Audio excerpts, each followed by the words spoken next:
shaqadeen waxa waa stickeradan ayaan ka shaqaysanaa alxamdulillah adig waa ku nolol maalmeedkeen waa nagu filan tahay waxay si maalinlaha u imaadaan halkan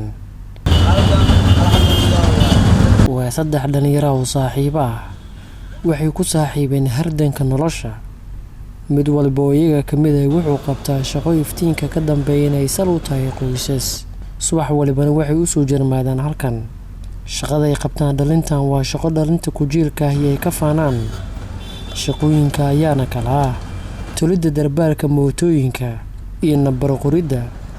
taa oo ka caawinaysa mootooyinka in si sahlan lacag loogu tuuro cali cabdulaahi cabdi 4 sano ayuu tolidda darbaarka mootooyinka ku jira waa laba xaas leh shaqadan uu ku jiro sidee ayuu u arkaa sidee ayuuna shaqeeyaa abo horta xirfadaan micnaha uu dhabaad ugu yaraan 4 sanooda lagu kula jiraa waa micnaha shaqo abuur aad iyo aad u fiican micnaha marka shaqooyinka aniga aan shaqeeyo waxa ka mid ah sidoo kale u jeedaan lambarooyinka micnaha meelaha oo dhaawacan bacda iyo dabada dambe oo micnaha oo gadaal qaybta dambe marka micnaha bacda dambe ee ka faqto aydan waa hagaajinaa stickeran u saarnaa lambarooyin iyo waxyaabahaas waan u saarnaa alxamdulillah shukru hadda wax naga maqan ma lahan abo horta marka runta aan ku sheego aniga ii jeedo laba xaasla ayaan midda koowaad horta Allah ii dhaaf hal wiil ii haysa midda labaadna hadda wiil wax ii madan insha Allah hadda ayaan ka rajaynaa Ibrahim Isaaq isaga mootooyinka ayuu nambarada ku qoraa waana xaasle wuxuuna aaminsan yahay inay shaqo abuur samaysteen wuxuuna jeclaan lahaa in shaqo tan ka fiican uu helo waan jeclaan lahaa waxaa bartay shirkad oo macnaa korontada bartay korontada inkastoo shaadliisiina meel kasta ku wareegay shaqan macnaa waa ka waay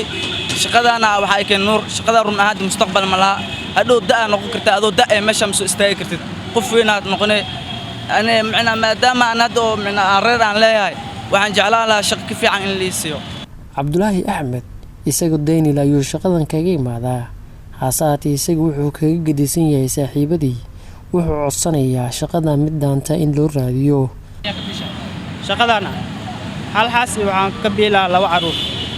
nolosheena biilkay waa ka helaa alxamdulillah aniga xaaskay waana kaafisaa shaqo kale oo ka fiican hadii helno waa iska jeclaan lahayn laakiin alxamdulillah hadda waxaan deganaa Daynil maadaama dhalintan shaqaynayaan kuwa loo shaqeeyo ee mootooyinka iyo dadka shacabka ayaa aaminsan in dhalintan ay shaqo abuurteen iyaga shacabka iyo ganacsatada ayayna ka codsadeen in la caawiyo si dhiirigelin iyaga ugu noqoto mustaqbalka dhow Soomaaliyeed meel walba ay joogto dhalinyarada shaqaysato oo shaqada u duuban Soomaali lahjadeeda mayga wali waxay leedahay nan duuban iyo lan gargaare nan gundun ayaa loo gargaaraa kuwan oo kala loo gargaara oo maalin walba soo dulmara oo shaqadana u diyaara ma rabaan inay wax dhacaan ma rabaan inay tuugsadaan dhididkooday maali jireen nabiyada dhididkooday cuni jireen waxay shaqaystaanay cuni jireen subhana alayhi salatu wasalaam raayal ghanam wahay hadda saacadan aan taaganahay aniga ay ii shaqeeyeen